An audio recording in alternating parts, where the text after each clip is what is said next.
बिस्मिल्लाहिर्रहमानिर्रहीम। आज मैं आपको वाइल और ड्यूरिंग का इस्तेमाल समझाऊंगा। इसकी पहचान ये है, ताता, तीती, तेते, ये इकट्ठे अल्फाज आते हैं। ताता, तीती, तेते। यहाँ कुछ भी हो सकता है और यहाँ पे भी कुछ भी हो सकता है। ये जो इस्तेमाल है, यूज है, ये किसी टेंस तक महदूद नहीं है और ना ये इस यूज तक महदूद है। इसके अंदर जितने भी यूजेस हैं वो इस्तेमाल हो सकते हैं और जितने भी टेंस हैं, यानी 12 एक्टिव वॉइस और बाकी 8 जो पैसिव वॉइस हैं, 20 वो भी इसके अंदर इस्तेमाल हो सकते हैं। तो अगर आप मुझसे पूछें कि इसका जी मेथड क्या है, इसकी इंग्लिश बनाने का क्या मेथड है, तो इसका कोई मेथड नहीं है, क्योंकि ये ऑलराउंडर इस्तेमाल है। किसी भी टेंस और किसी भी यूज के अंदर ये यूज हो सकता है, इसलिए इसका कोई भी मेथड नहीं है। आप कोई भी एग्जांपल इसकी दे सकते हैं। इसके लिए शर्त यह है कि ताता, तीती और तेते के अल्फाज आने जरूरी हैं। वाइल और ड्यूरिंग का इस्तेमाल है। तो इसकी पहली मिसाल देखते हैं हम। वो पढ़ते पढ़ते सो जाता है।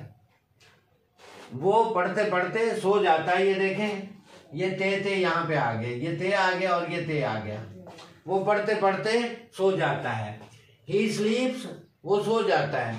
वाइल, ये वाला वाइल लगा दिया यहाँ पे। रीडिंग, पढ़ते पढ़ते। अब अगर वाइल की जगह आप ड्यूरिंग लगाना चाहें तो ये ड्यूरिंग भी ठीक है।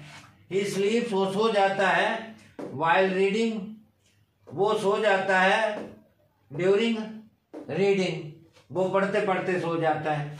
अब अगर आप इसको यूं करना चाहें, यहां पे आप वाइल लिख लें, वाइल से शुरू कर दें, वाइल रीडिंग कॉमा ही स्लीप्स। ये ऐसे भी हो सकता है और ऐसे भी हो सकता है कि आप यहां पे ड्यूरिंग इस्तेमाल कर लें, यानी वाइल की जगह पे आप ड्यूरिंग लगा दें। ड्यूरिंग रीडिंग कॉमा ही स्लीप्स, वो सो जाता है। तो आपकी मर्जी पर डिपेंड है। आप वाइल लगा लें, ड्यूरिंग लगा लें, यानी ये वर्ड लगा लें या ये लगा लें, कोई फर्क नहीं पड़ेगा इससे। सेकंड एग्जांपल देखें। वो चलते चलते थक गया। अब ये प्रेजेंट इंडेफिनिट टेंस का फिक्र आता है, ये पास्ट इंडेफिनिट का आ गया। वो चलते चलते थक गया था। He got tired. Get tired, थक जाना। गेट एक ऐसा लफ्ज है जिसके बाद हमेशा थर्ड फॉर्म आती है। गेट के बाद चाहे कोई भी किसी भी किस्म का कोई फिक्रा हो, हमेशा किसी भी टेंस का हो, गेट के बाद हमेशा थर्ड फॉर्म आती है। इस वजह से ये गेट के बाद टायर्ड लगाया। ही गॉट टायर्ड, वो थक गया। वाइल वॉकिंग, चलते चलते, या ड्यूरिंग वॉकिंग, चलते चलते। अब आप इसको उल्ट करके भी कर सकते हैं। While walking comma he got tired. अगला नंबर, बच्चे खेलते खेलते नहीं थकते। Third number, the children do not get tired, वो नहीं थकते।